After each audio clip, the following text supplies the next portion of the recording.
Now, you've let your book sit for a while. You've completed it. You've exhausted all of the information that you can gather, that you can recall, your research, just everything.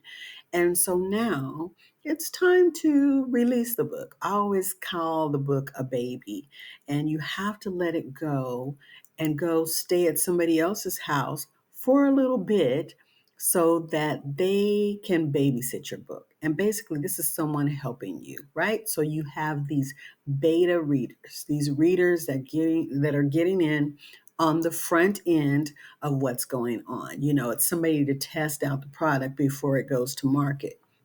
So you'll just have maybe one of your good friends that does like to read and can read your book in a timely manner, give you critique, whether the book flows, whether it makes sense.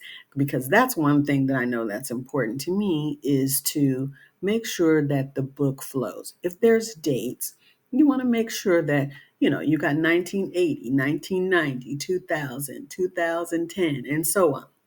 So you want to make sure that it flows, that it makes sense, that when you start the story out, that it ends properly, right?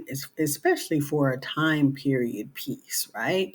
Or, you're writing about your life and you start out at 5 years old and then you end to where you are now, or autobiography. You want to start from when the person was born and then until they passed away, if that was the case, right? So just make sure that you have someone to read your work and they're going to give you feedback and receive the feedback. It's not that you have to take the changes and make the changes that they made, but you definitely want to consider what they've had to say. If they do not understand what you've written, then you need to go back and look and say, okay, this doesn't make sense.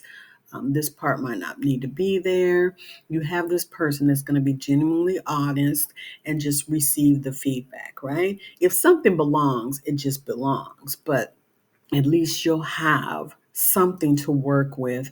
And then you can go back and say, okay, I need to tweak this here, or maybe I need to expound on the story here, add more detail, describe my characters better, or something like that, because they need that. Your reader is going to need that.